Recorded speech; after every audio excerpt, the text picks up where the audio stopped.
سلامونه ملګرو، خدای دې وکړي چې ټول به روغ او جوړ یاست. زه بریالی احساس یم. ګرانو ملګرو، دا ویډیو د باینانس اپلیکیشن اړوند ده. اوس مهال په یاد اپلیکیشن کې یوه نوې پروژه شتون لري. کولی سئ تاسو پکې ګډون وکړئ او یو لړ فري ګفت یا هم جایزې ترلاسه کړئ. دا چې څرنګه کولی سو ګډون وکړو، معلومات او طریقه پر همدې ویډیو کې تاسو سره شریکوم. که چیرې زموږ دا ویډیو معلوماتي وي، لایک ورکړئ، د نورو ملګرو سره شیر کړئ او که مو تر اوسه زموږ یوټیوب چینل نه وي سبسکرایب کړی، چینل درسره سبسکرایب کړئ.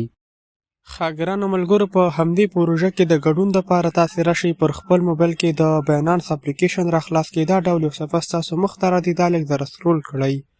لاندې ښکته برخه کې لیکل شوي دی کمپین. د یاد اپشن د کلیک کولو وروسته دلته لیکل شوي دي 2 پراجکت دي دلته شتون لري.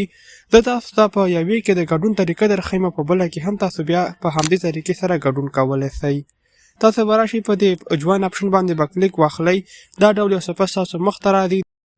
دلته تاسو همدا اپشن کلیک کړئ. د کلیک کولو وروسته دا ډول یو صفحه ستاسو مخ ته راځي. دلته دوی لیکلي دي. ګرانو ملګرو، تاسو به په جوین کمپین باندې کلیک واخلئ. 5 یا 6 قوانینو مرحلو وروسته موږ تاسو کولی سو په دې کې ګډون وکړو. راځو یاد اپشن کلیک کوو. دا ډول صفحه ستاسو مخ ته راځي. لومړی تاسو د دوی د باینانس اکاونټ فالو کړئ پر باینانس کې. په دوهم سټیپ کې د دوی ایکس پاڼه فالو کول دي. راځو پر همدې اپشن باندې کلیک اخلو. په فالو اپشن باندې کلیک کوو تر څو تاسو د باینانس اکاونټ فالو کړئ. د دې نه وروسته بیرته بیک راسئ. په همدې ترتیب سره تاسو کولی سئ د دوی ایکس پاڼه هم فالو کړئ. د کلیک کولو وروسته تاسو کولی سئ خپل باینانس اکاونټ د ټویټر سره لینک کړئ.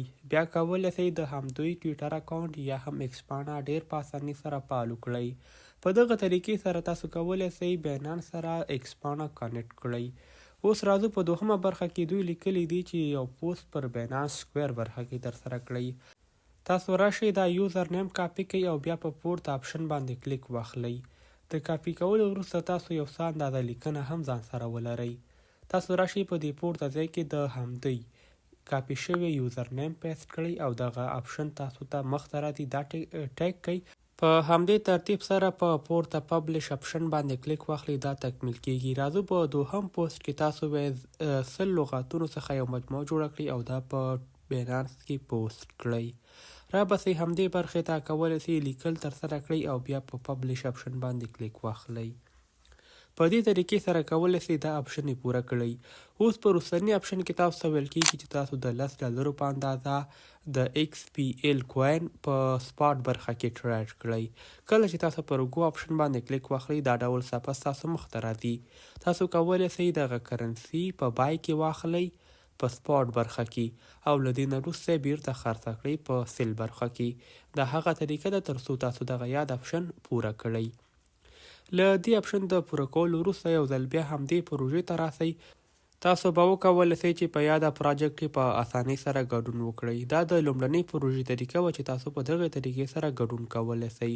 په دوهمه لاندې کومه پراجکټ شتون لري، پر همدې کې هم تاسو په دغه طریقې سره ګډون کولی سئ، لکه څرنګه چې لومړنۍ پروسه وه، د دوهمې پروژې پروسه هم پر همدې ډول ده.